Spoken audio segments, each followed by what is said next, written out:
Macmillan Audio presents The Midnight Assassin by Skip Hollandsworth. Read for you by Clint and Jordan and the author.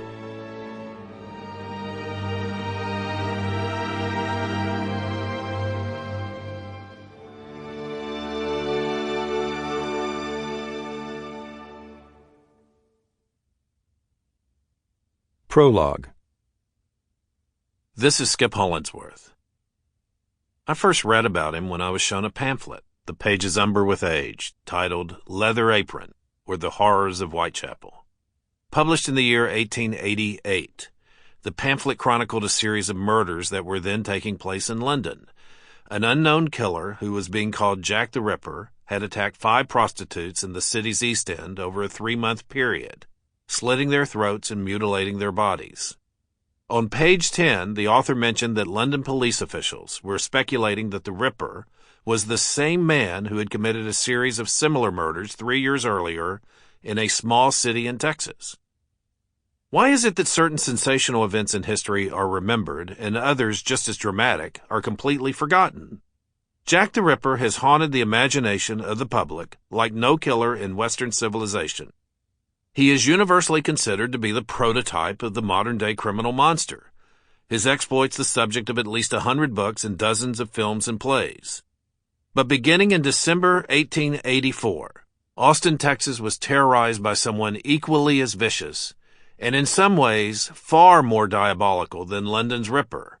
For almost exactly 1 year, the Austin killer crisscrossed the entire city, striking on moonlit nights, using axes, knives, and long steel rods to rip apart women. On Christmas Eve of 1885, almost exactly 1 year after the killings began, he brought Austin to the brink of chaos, when in the space of an hour he slaughtered 2 prominent women in separate neighborhoods, cutting up their bodies in their backyards before vanishing in the briefest imaginable time. The story was treated as one of the great American murder mysteries of the late 19th century. A blood-curdling whodunit chronicled on the front pages of newspapers from New York to Chicago to San Francisco. Joseph Pulitzer, the famous publisher of the New York World, was so fascinated by what was happening that he commissioned a reporter to produce a 7,000-word article under the headline, "Why These Assassinations? The Extraordinary Series of Similar Murders in a Texas City." Several journalists proclaimed in their articles that the murders were nothing less than an Edgar Allan Poe tale of terror come to life. One reporter nicknamed the killer the Midnight Assassin, who strides at will over Austin's sacred soil. For the first time on record, an American city was forced to confront a brilliant, brutal monster, who for some unknown reason was driven to murder in almost ritualistic fashion one woman after another. A killer who gives to history a new story of crime, the New York World declared.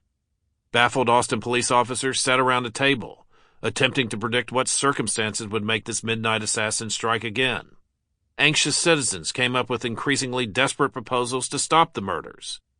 One citizen suggested that every woman in Austin be given a large guard dog. Another wanted the city to be lit with newly invented electric arc lamps so that the killer would have no place at night to hide. Self-proclaimed private eyes arrived in Austin to begin their own investigations in hopes of finding the killer so that they could claim the sizable reward money being offered by the city's businessmen and by the governor of Texas himself. Even a group of distinguished medical doctors in New York City who were known as alienists, experts in the study of mentally troubled minds, gathered in the lecture hall at the New York Academy of Medicine just across the street from Bryant Park to discuss the methods of the Midnight Assassin, hoping that they too might somehow uncover his identity. Before it was all over, at least a dozen men would be arrested in connection with the murders. There would be 3 murder trials of 3 different suspects, all of whom would vehemently proclaim their innocence. Along the way, the murders would expose what a newspaper described as the most extensive and profound scandal ever known in Austin, one that ruined the careers of several prominent Austin men and set off sensational allegations that one of the state's most well-known politicians was himself the Midnight Assassin. And yes, when Jack the Ripper began his attacks in 1888, London...